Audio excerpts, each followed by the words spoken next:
Capítulo 3 do livro O Poder Secreto do Jejum e da Oração. As transformações e os benefícios do jejum. Quase todos os cristãos com os quais tenho conversado têm tido questões ou alguma má concepção acerca do jejum. Acredito que poderíamos dizer que o jejum é um dos mais incompreendidos assuntos nas Escrituras Sagradas. Você perceberá isto quando começar a descobrir e desfrutar os inacreditáveis benefícios que alcançamos através do jejum à luz da palavra de Deus.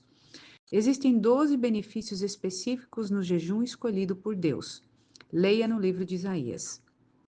Porventura, não é este o jejum que escolhi?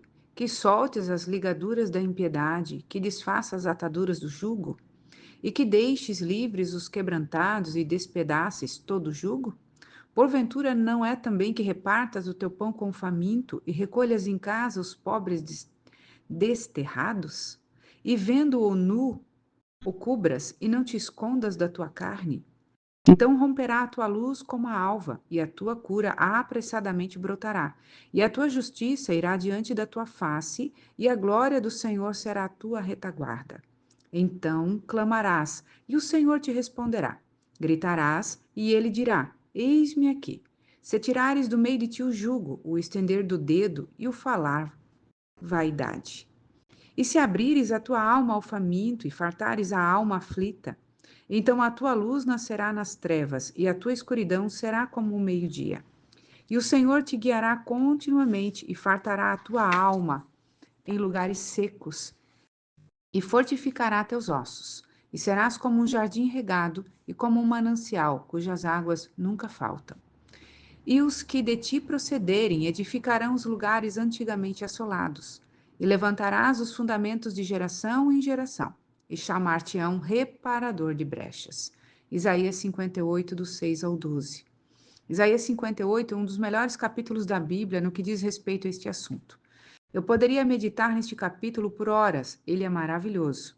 Existem pelo menos 12 benefícios específicos do jejum que Deus escolheu listado nesta passagem. Primeiro, revelação. Segundo, cura e integridade. Terceiro, justiça. Quarto, a presença da Shekinah de Deus. Quinto, orações respondidas. Sexto, direção da parte do Senhor. Sete, contentamento. Oito, refrigério. Nove, força. 10, encorajamento. 11, futuras gerações serão levantadas. E 12, restauração. Como o jejum de fato funciona? Eu não conheço todas as respostas, porque este é, sem dúvida, um dos maiores mistérios de Deus. Mas creio que posso compartilhar o que tenho aprendido com o Senhor. De uma coisa podemos ter certeza: os demônios ficam muito desconfortáveis quando começamos a orar e a jejuar. As Escrituras Sagradas nos revelam que muitas doenças, moléstias, problemas mentais e comportamentos crônicos que afligem a humanidade são instigados ou perturbados por forças demoníacas. Estas forças também buscam obstacular o povo de Deus, trazendo tormentas, procurando mantê-lo à parte da vida de Deus. Eu sempre recomendo às pessoas que estão buscando cura divina jejuarem antes de virem para os nossos cultos de cura e libertação. Aqueles que têm aceito este conselho frequentemente recebem a cura sobrenatural do Senhor rapidamente.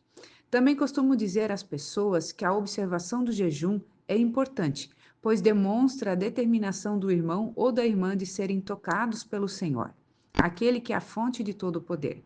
Demônios não podem ficar por perto por muito tempo quando uma pessoa jejua. Isto se deve ao fato de que o jejum diante do Senhor cria uma atmosfera completamente diferente, propiciando assim o fluir mais fácil do Espírito Santo de Deus e o repelir de forças e espíritos malignos. É por esta razão que os demônios ficam incomodados ou desconfortáveis ao derredor de pessoas que possuem em suas vidas a prática do jejum. Qualquer pastor ou ministro que esteja enganjado em algum tipo de ministério de cura e libertação deve fazer da prática do jejum uma parte integrante do seu estilo de vida. Ora, irmãos, o desenvolvimento espiritual pode ser comparado ao atleta que busca exercitar os seus músculos em uma academia de ginástica. À medida que você jejua e busca a face do Senhor, ele começará a implantar em você a autoridade. Isto conduzirá a uma profunda intimidade com ele, e sem dúvida, os demônios irão reconhecer e temerão. Eu me recordo de um telefonema que recebi em 1973 de dois pastores que me diziam: Irmão Mahesh, nós estávamos orando por um homem homossexual e, de repente, um demônio começou a falar através dele. Estamos com medo. O que devemos fazer? Então eu disse: Bom, então expulse o demônio dele. Mas eles me responderam que estavam com medo. Mas vocês são pastores, eu disse. O homem do outro lado da linha persistiu: Por favor, venha aqui e nos ajude. Finalmente concordei em ir ajudar aqueles irmãos. Dirigi-me imediatamente para a casa onde se encontravam e, abrindo a porta da frente, os encontrei escondidos na despensa. Então lhes perguntei: O que vocês estão fazendo aí? E eles se dirigiram para a outra parte da casa e disseram com voz trêmula: Ele está lá fora. Eu tinha acabado de sair de um período de jejum. Então entrei dentro do recinto onde aquele homem se encontrava. Ele havia sido homossexual por 18 anos e quando entrei, ouvi em pé numa posição de afronta, como se esperando uma chance para intimidar mais alguém. Percebi claramente que o demônio estava manifesto em seu corpo. Era fácil ver isto, pois o seu semblante se transformara por completo em uma horrenda máscara diabólica. Logo que me viu, falou com aquela voz demoníaca: Oh, mais um homem! Vem aqui, eu gostaria de me relacionar com você. Depois de ouvir aquela voz maligna, chegou a minha vez de abrir a minha boca no poder do Espírito Santo. Você quer se relacionar comigo? Pois eu vou lhe dizer o que as Escrituras dizem. Se andarmos na luz como na luz ele está, temos comunhão uns com os outros, e o sangue de Jesus Cristo, seu Filho, nos purifica de todo pecado. Agora eu lhe pergunto, demônio, você pode dizer: o sangue de Jesus tem poder? Aquela coisa apenas soltou um resmungo. Aquele tom de voz horripilante desapareceu imediatamente. Mais uma vez eu disse: Demônio, diga, o sangue de Jesus tem poder. Depressa, agora. As mãos daquele homem começaram a se contorcer e eu podia literalmente ouvir o ranger de seus ossos. Os seus tornozelos começaram a se contorcer de uma maneira estranha e aquele pobre homem caiu no chão, rolando de um lado para o outro. Então ordenei àquele espírito: pare com isto agora e repita: o sangue de Jesus tem poder. Diga isto agora. Finalmente ele começou: o sangue, o sangue. Aquele homem parecia regurgitar e o demônio, soltando um grito, o deixou. Mais de 5 anos depois, retornei àquela cidade e, estando hospedado em um hotel, um homem bateu em minha porta. A sua fisionomia era bem familiar. Porém, a última vez que eu o tinha visto, há 5 anos atrás, ele rolava pelo chão enquanto dois ministros escondidos, apavorados, acotovelavam-se dentro de uma pequena despensa. Desta vez, no entanto, a sua voz soava branda e firme. Irmão Shawad, eu gostaria de te apresentar alguém. Após apresentar aquela linda jovem, ele disse: Nós estamos casados por 5 anos e gostaria que você soubesse que quando você orou por mim naquele dia, eu fui totalmente liberto. Agora estou casado e os meus desejos são normais. Glória a Deus! Ele é o meu libertador.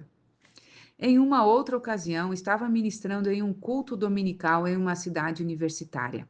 Eu tinha acabado de terminar mais um período de jejum e oração, e o culto estava simplesmente maravilhoso naquele enorme prédio da igreja. O altar era tão grande que facilmente poderia acomodar centenas de pessoas simultaneamente. Senti o desejo de abençoar a audiência, então chamei todos para subirem até onde eu estava. O Senhor começou a se mover e a manifestação do Espírito sobre aquelas pessoas foi grandiosa. No momento em que eu ministrava, o Espírito do Senhor me deu uma palavra e imediatamente a comuniquei àquela audiência. O Senhor está me dizendo que existem 12 homossexuais e lésbicas aqui. Se você levantar a sua mão e se arrepender agora, o Senhor libertará cada um de vocês. 12 mãos se levantaram instantaneamente. 8 daquelas pessoas eram lésbicas, e no momento em que levantaram as mãos, a impressão que tivemos foi que, de maneira sobrenatural, elas foram jogadas ao chão com o golpe de um martelo gigante. Eu tinha certeza em meu coração que o Senhor queria fazer algo mais naquelas vidas. Dirigi-me, portanto, para onde aquelas pessoas estavam caídas. Eu não sabia nada sobre lésbicas. Pensava somente que todas possuíam um corte de cabelo masculino, vestiam jeans e perturbavam todos ao redor. Uma mulher jovem em particular confessou que ela era lésbica, porém evitava demonstrar aquele estereótipo usual. Ela era uma linda garota de 21 anos de idade, loura e saudável. Quando olhei para ela, a sua tão gentil fisionomia se tornou terrivelmente sombria. Disse então àquela garota: Você foi liberta de um demônio de morte. Você tentou cometer suicídio recentemente, não tentou? Ela começou a chorar amargamente e, dobrando as mangas de sua blusa, mostrou-me recentemente cicatrizes nos punhos, quando 2 semanas antes havia tentado cometer suicídio. Pouco mais de um ano depois, quando voltei àquela igreja, me alegrei muito em ver aquela linda jovem servindo no grupo de louvor. Ela correu para mim e, com um grande sorriso, mostrou-me uma fotografia e disse-me: Gostaria que você soubesse que me casei há 3 semanas atrás e este é o meu esposo. Estamos juntos, servindo ao Senhor. Caro leitor, o meu desejo é que o Senhor lhe abra os olhos espirituais para ver as pessoas que estão cativas ao seu redor. Elas estão arruinadas, machucadas e vivendo desesperadamente sob terríveis influências diabólicas. Os psicólogos ou os psiquiatras não podem ajudá-las. A palavra de Deus nos diz, de maneira bem clara, que determinadas castas não serão expulsas com um simples comando em nome de Jesus. Elas não sairão, exceto através da oração e do jejum. Meu amigo, é isto que o Senhor está nos ordenando a fazer. Você está disposto a pagar o preço para trazer liberdade aos cativos? É seu desejo liberar palavras de libertação em sua igreja, em sua vizinhança ou cidade?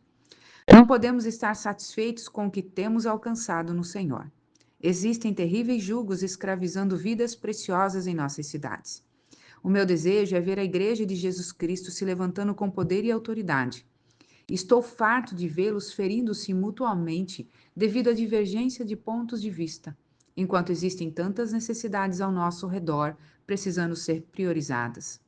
O nosso chamado é para trazer libertação aos cativos, e o Senhor já nos tem dado todas as armas necessárias para, em seu nome, jogar por terra toda e qualquer fortaleza.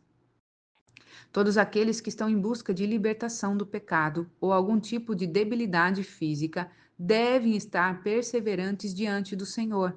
Se, por exemplo, um pai quer ver seu filho curado de alguma moléstia ou liberto de alguma opressão maligna, será necessário que ele persevere naquilo que busca do Senhor.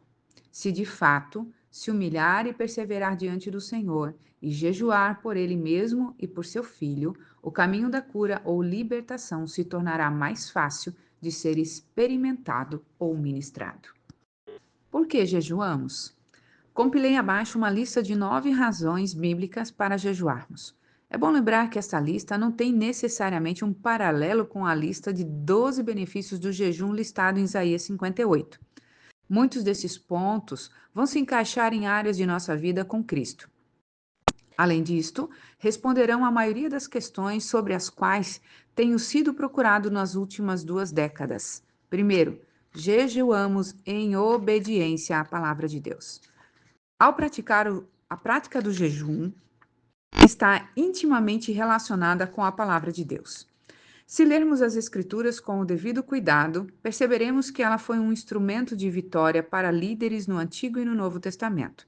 Desta maneira, se o registro bíblico é digno de nossa confiança e um princípio a ser seguido, então podemos afirmar que os vencedores jejuam e os derrotados não. Ainda assim, agora mesmo diz o Senhor: Voltai para mim de todo o vosso coração, com jejum, com choro e com pranto. Joel 2:12.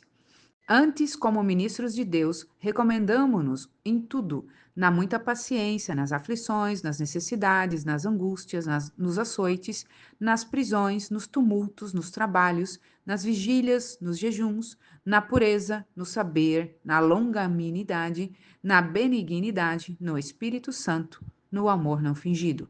2 Crônicas 6, do 4 ao 6. Respondeu-lhe Jesus: Podem estar tristes os convidados para o casamento enquanto o noivo está com eles? Dias, porém, virão em que o noivo lhe será tirado, e nesse dia jejuarão. Mateus 9:15. Segundo, nós jejuamos para nos humilharmos diante do Senhor e obtermos a sua graça e poder. Como precisamos da graça de Deus? Você está consciente de que precisa da provisão e do poder de Deus para executar a obra que o Senhor colocou em seu coração? Ora, todos somos carentes de sua contínua provisão para possuirmos uma vida vitoriosa em nosso dia a dia. Seria então penoso demais jejuar pelo menos uma vez por semana com o objetivo de manter os canais de sua vida limpos? O nosso irmão Tiago deixou bem claro este ponto. Se você quiser poder e graça da parte de Deus, você precisa se humilhar. Humilhai-vos perante o Senhor e ele vos exaltará. Tiago 4:10. O Espírito Santo é chamado de Espírito da Graça. Se você almeja este glorioso Espírito da Graça operante em sua vida, o caminho é simples. Humilhe-se debaixo da sua poderosa mão. Estaremos tratando com mais profundidade este tema no capítulo 5. 3. Nós jejuamos para obtermos vitória sobre tentações e ataques que nos impedem de estarmos nos movendo no poder de Deus. Se a unção do alto não está fluindo através de sua vida, isso é um bom indicativo que você precisa introduzir em sua vida o jejum e a oração. Chegado está o momento de limpar o canal para o mover livre do Espírito de Deus através de você. Mais uma vez, voltemos para aquele que tem um padrão de estatura de varão perfeito, o grande autor de nossa fé, Jesus. De acordo com o Evangelho de Lucas, capítulo 4, o Senhor saiu do deserto, da tentação no poder do Espírito Santo. Se você deseja o mesmo, siga-lhe os passos, faça o que ele fez. O Evangelho nos relata que Jesus não comeu nada por 40 dias, sendo por todo este tempo tentado pelo diabo.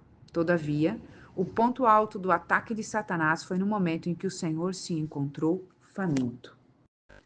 Quarto, jejuamos para nos purificarmos do pecado e nos tornarmos aptos para ajudar outros no caminho da consagração.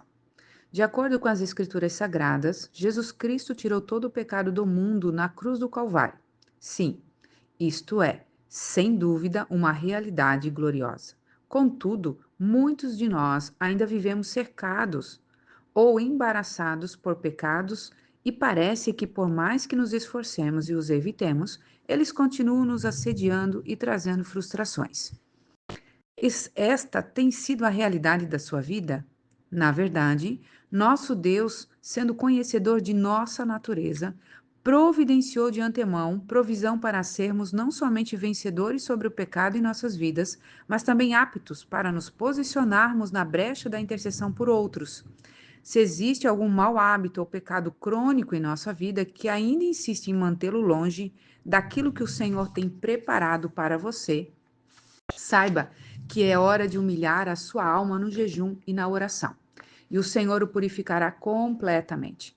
Uma vez purificado e andando no poder do Espírito, esteja de prontidão para o momento em que o Senhor o levantará em intercessão para a vida de outros. Um outro modelo desta prática, além de Jesus Cristo, foi o profeta Daniel. Eu dirigi o meu rosto ao Senhor Deus para o buscar com oração e rogos, com jejum e saco de cinza. E orei ao Senhor meu Deus e confessei e disse: Ah, Senhor, Deus grande e tremendo, que guardas o conserto e a misericórdia para com os que te amam e guardam os teus mandamentos. Pecamos e cometemos iniquidade e procedemos impiamente e fomos rebeldes, apartando-nos dos teus mandamentos e dos teus juízos. Daniel 9, do 3 ao 5. Podemos, sem dúvida, usar este modelo de oração para a nossa congregação, por nossas crianças e até mesmo por nossa cidade e nação. Daniel está confessando que eles, a nação inteira, havia saído dos caminhos do Senhor. E o motivo de estarem vivendo em tamanha derrota foram os pecados e as transgressões cometidas pelo seu povo. Ora, Daniel foi um dos homens mais justos de sua geração. Ele foi aquele homem que, com ousadia e fé, tapou a boca dos leões e humildemente confessou: Senhor, nós pecamos. Por muitas vezes, tenho compartilhado este princípio com pastores que protestam dizendo: Você não entende, estamos bem. Estamos hoje em um novo contexto. Estamos vivendo na dispensação da graça. Eu os ouço e simplesmente digo: vocês é que não entendem. Estamos bem, vivemos na dispensação da graça, mas nossas cidades, o nosso país, as nossas nações estão vivendo de migalhas. Precisamos tomar sobre nossos ombros este encargo e orar assim: Deus, temos pecado, temos nos tornado preguiçosos. Perdoa e restaura-nos. Como crentes intercessores, temos como exemplo o grande intercessor. Somos, portanto, chamados e expectados a tomar sobre nós o encargo da vida daqueles que estão se perdendo. Isto é tão somente uma inevitável parte do compromisso que temos ao tomar sobre nós a nossa cruz a cada dia. No decorrer da história, existem registros de cidades ou nações inteiras que buscaram arrependimento e jejuaram para a purificação de pecado. Isto aconteceu nos dias de Jonas. Os ninivitas eram maus e violentos e estavam prestes a serem julgados e aniquilados por Deus. Porém, eles encontraram o caminho do jejum. Até os jumentos, camelos e cabritos foram colocados para jejuarem. E os homens de Nínive creram em Deus e proclamaram jejum e vestiram-se de saco, desde o maior até o menor. Porque esta palavra chegou ao rei de Nínive e levantou-se do seu trono e tirou de si os seus vestidos e cobriu-se de saco e assentou-se sobre a cinza. E fez uma proclamação que se divulgou em Nínive, por mandado do rei e dos seus grandes, dizendo: nem homens, nem animais, nem bois, nem ovelhas provem coisa alguma, nem se lhe des pasto, nem bebam água. Mas os homens e os animais estarão cobertos de saco e clamarão fortemente a Deus e se converterão cada um de seu mau caminho e da violência que há nas suas mãos. Quem sabe se voltará a Deus e se arrependerá e se apartará do seu furor, da sua ira, de sorte que não pereceremos? E Deus viu as obras deles, como se converteram do seu mau caminho, e Deus se arrependeu do mal que tinha dito que lhes faria, e não o fez. Jonas 3, do verso 5 ao 10. O jejum para a purificação pode ser, às vezes, um pouco confuso para se entender, devido à sua natureza no processo de purificação de nossas vidas. O jejum tem a capacidade de trazer à tona de nosso ser toda a podridão do pecado e sujeira de maus hábitos, que diariamente borbulham na superfície de nosso viver. Você rapidamente observará, especialmente em longos períodos de jejum, que se você tiver um mau temperamento incubado, que só Deus e a sua esposa sabem, isto começará a emergir à superfície e você não terá problema em se expor, pois agora você está maleável. Por vez, isto lhe parecerá profundamente doloroso, mas seja paciente, não se desencoraje, o Senhor o limpará completamente. 5. Nós jejuamos para nos quebrantarmos diante do Senhor e, ao mesmo tempo, nos fortalecermos nele. O jejum é a arma providenciada por Deus contra a carne. Quando você jejua, você então faz uma escolha interior e demonstra externamente que você almeja o poder de Deus em seu viver diário. Muitos anos atrás, quando iniciava meu ministério, recebi um chamado de um casal, o qual amava muito e por quem orava constantemente. Naquele instante, eu tinha pouquíssimo dinheiro disponível, mas meu coração foi profundamente tocado quando um deles me disse: Irmão Mahesh, estamos passando por grande necessidade. Eles estavam terminando a faculdade e estavam sendo obrigados a abandoná-la por falta de recurso financeiro, até mesmo para necessidades básicas. Eles me disseram: Mahesh, tudo o que queremos é que você esteja em oração em nosso favor. Eu, porém, os amava muito e disse: bom, eu estava naquele instante prestes a dizer-lhes que enviaria todo o dinheiro de minha conta bancária. Eu, na verdade, ainda estava na universidade e precisava muito daquele dinheiro que, com muitos esforços, havia economizado.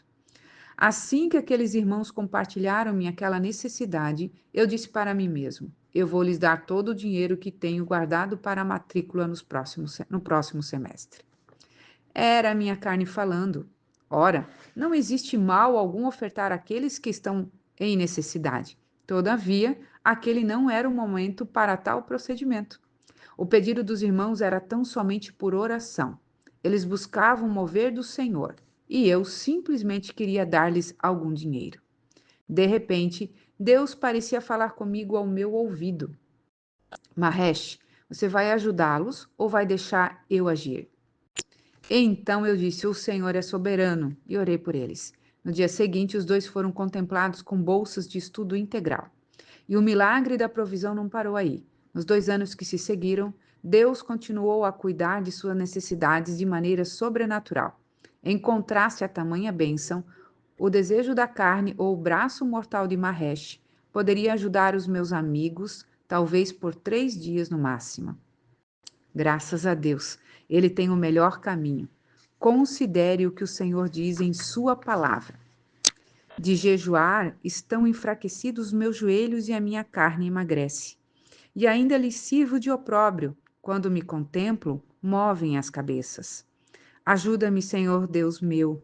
Salva-me segundo a tua misericórdia, para que saibam que nisto está a tua mão e que tu, Senhor, o fizeste. Amaldiçoem eles, mas abençoa tu. Levantem-se, mas fiquem confundidos, e alegre-se o teu servo. Salmo 109, versos 24 ao 28. E disse-me: A minha graça te basta, porque o meu poder se aperfeiçoa na fraqueza. De boa vontade, pois me gloriarei nas minhas fraquezas, para que em mim habite o poder de Cristo. Pelo que sinto prazer nas fraquezas, nas injúrias, nas necessidades, nas perseguições, nas angústias por amor de Cristo, porque quando estou fraco, então sou forte. 2 Coríntios 12, 9 e 10. Sexto, nós jejuamos para obter da parte do Senhor o suporte necessário para executar a sua obra. Os líderes da igreja em Antioquia jejuaram e oraram antes de enviarem Barnabé e Saulo. Aqueles líderes fizeram a escolha certa, pois buscavam um pleno sucesso na jornada que seria empreendida por aqueles apóstolos. Barnabé e Saulo sempre seguiram os mesmos passos executados por eles em Antioquia.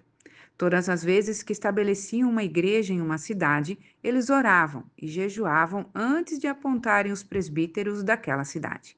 A prática do jejum e oração foi um instrumento por excelência para conduzi-los nesta difícil escolha e, assim, assegurar o sucesso da pregação do Evangelho e o crescimento da igreja na cidade. Veja Atos, capítulo 13, versos 3 e 4 e capítulo 14, verso 23. 7. Nós jejuamos em tempo de crise. O homem sempre recorreu a Deus em oração e jejum em tempos de crise. O livro de Ester registra o que provavelmente foi o tempo mais crítico da história do povo judeu. Embora o brutal massacre imposto aos judeus por Hitler exterminasse cerca de 6 milhões de judeus na Segunda Guerra, milhares de judeus ainda viviam em outros países no mundo. No tempo de Ester, entretanto, os judeus ainda não tinham sido dispersos e Amã estava literalmente na iminência de ter sucesso em seu objetivo macabro de destruir toda a raça judia. O rei Medo-Persa já tinha assinado o atestado de óbito daquela nação, quando Ester trouxe uma palavra aos judeus. Ela lhes pediam para estar em um propósito de jejum antes dela arriscar a sua vida ao entrar na presença do rei e pedir misericórdia para o seu povo. Então disse Ester que tornasse a dizer a Mardoqueu: Vai, ajunta todos os judeus que se acharem em Suzã e jejuai por mim. E não comais nem bebais por 3 dias, nem de dia, nem de noite. E eu e as minhas moças também assim jejuaremos, e assim irei ter com o rei, ainda que não é segundo a lei, e perecendo, pereço. Ester, capítulo 4, versos 15 e 16. Em tempos de crise, o ideal é procurarmos estar em jejum, nos abstendo de toda e qualquer comida e bebida. Contudo, eu jamais te recomendaria fazer isto por mais de 3 dias, a menos que você esteja gozando literalmente da glória de Deus e possua uma palavra específica dele para tal.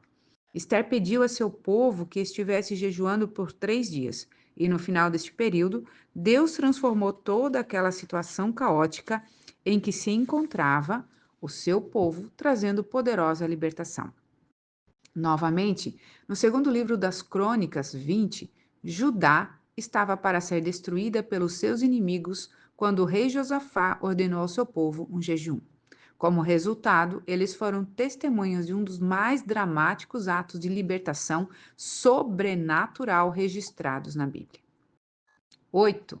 Nós jejuamos quando buscamos a direção de Deus. Então, apregoei ali um jejum junto ao rio Ava, para nos humilharmos diante da face de nosso Deus, para lhe pedirmos caminho direito para nós, e para nossos filhos, e para toda a nossa fazenda. Porque me envergonhei de pedir ao rei exército e cavaleiros para nos defenderem do inimigo no caminho.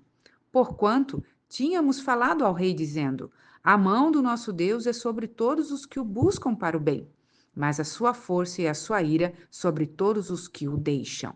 Esdras, capítulo 8, verso 21 ao 23. Quando você precisa da direção de Deus ou se encontra confuso acerca de qual caminho tomar, a melhor coisa que você pode fazer é jejuar, especialmente em se tratando da área de relação interpessoal, em particular, irmãos que estão na fase de escolha sobre com quem se casar. O Senhor ensinou-me este princípio antes de me casar, e eu jejuava por minha esposa antes mesmo de conhecê-la. Eu tinha plena certeza que o Senhor não tinha me chamado para o celibato, e certamente ele sabia quem era ela e onde estava. Assim, armado com este pensamento, perseverava em meu jejum. Posteriormente, Bonnie e eu comparamos as nossas anotações e descobrimos que no momento mais crítico de sua vida, após seus pais se divorciarem, ela entrou em profunda crise. E exatamente durante aquele período, sem ter a mínima noção do que acontecia, senti o desejo de orar por ela, ministrando-lhe suporte e libertação. 9. Nós jejuamos para crescermos no entendimento espiritual e revelação divina. Como cristãos, precisamos muito mais do que direção. Precisamos também de revelação e entendimento de certas questões, situações e verdades bíblicas. A palavra nos diz: portanto, entra tu e lê do rolo que escreveste da minha boca as palavras do Senhor aos ouvidos do povo, na casa do Senhor, no dia de jejum. Também as lerás aos ouvidos de todo Judá, que vem de suas cidades. Jeremias 36, verso 6. Às vezes, a revelação da parte do Senhor não vem necessariamente no momento em que jejuamos, mas posteriormente. Isto aconteceu comigo quando o Senhor revelou-me os maravilhosos princípios de cura durante uma cruzada no Haiti. Deus operou tremendos milagres naqueles encontros. Contudo, os sacerdotes locais de voodoo e feiticeiros ficaram muito perturbados com as nossas concentrações. Eles convocaram, através do rádio, todos os feiticeiros e bruxos para uma reunião com o objetivo de lançar sobre nós uma maldição. Eu disse: oh, isto é maravilhoso! Vamos ver o que eles podem fazer, pois eu tenho certeza que a glória do Senhor está ao nosso redor e absolutamente nada pode nos tocar. Durante uma daquelas reuniões, uma certa mulher que havia nascido cega foi trazida à frente por sua neta. Tivemos naquele país várias consecutivas de concentrações, e todas as noites aquela senhora vinha à frente com a sua mão no ombro de sua netinha para receber oração, e por várias vezes experimentou o impacto da unção de Deus e cair pelo chão, embora eu mal a tocasse. Durante um destes momentos, sabendo que alguma coisa tinha acontecido àquela pobre mulher, me dirigi a ela dizendo: como você está, vovó? Olhe para mim. Ela, constrangida e piscando seus olhinhos inativos, respondeu: eu não posso ver. Eu só pude lhe responder: certo, venha aqui, por favor. Orei por ela e nada aconteceu. A mesma coisa aconteceu em todas as concentrações nas noites seguintes. Ela sempre vinha à frente com a sua neta. Era impactada pelo poder do Espírito Santo de tal maneira que sempre caía pelo chão. Eu tinha certeza que aquilo que acontecia com ela era o genuíno poder do Espírito. Entretanto, a cada momento que a ajudava a levantar-se do chão, Fazendo a mesma pergunta, ela respondia: eu ainda não posso ver. Confesso que comecei a me sentir um pouco embaraçado com aquela situação. Você deve imaginar como eu me sentia. Quando estamos conduzindo uma ministração de cura, nós não esperamos necessariamente que a primeira pessoa a vir à frente seja um cego. Existe uma grande tentação para convidarmos aqueles que padecem com dor de cabeça ou alguma outra moléstia não tão exposta. Todavia, o Senhor, em sua soberania, não pensa assim. Já no quarto dia, comecei a me preocupar com aquela vovó vindo à frente para receber a oração. Eu então simplesmente pude orar. Pai, obrigado, porque ela não está esperando pela cura que eu posso realizar, mas pelas suas maravilhas. Mais uma vez, as mesmas coisas aconteceram. Aliás, a mesma coisa aconteceu no quinto e no sexto dia. Ela vinha à frente, eu orava, ela caía pelo poder do Espírito, eu a ajudava a levantar, perguntava como ela estava e ela brandamente me respondia: ainda não posso ver. Então eu lhe dizia: o Senhor te abençoe. No último dia daquela cruzada no Haiti, a minha vovó predileta mais uma vez veio à frente com a sua mão sobre o ombro da sua neta. Uma vez mais orei por ela, e novamente um inacreditável poder de Deus sacudiu aquele frágil corpo e, absolutamente nocauteada, caíra no chão. Cheguei perto dela dizendo: Deus te abençoe. Uma vez mais fiz a mesma pergunta dos dias anteriores. Como você se sente, vovó? E piscando seus olhinhos negros, ela me respondeu com regozijo: eu posso te ver claramente. Aleluia. Deus tinha recriado totalmente os seus olhos e dado a ela a visão pela primeira vez em sua vida. Então exclamei: que maravilha! Aleluia! Só o Senhor é Deus. No entanto, em meu íntimo eu disse: Amém. Eu sei que o Senhor poderia fazer isso desde o primeiro dia. Muitos meses depois, durante um extensivo período de jejum e oração, eu estava dirigindo em uma avenida ao sul da Flórida, onde morava.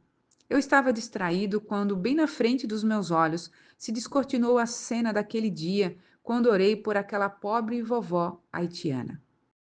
Aquela visão era como se estivesse assistindo a um vídeo de criatura que se parecia com um polvo, com seus vários tentáculos, e envolvia os olhos daquela mulher.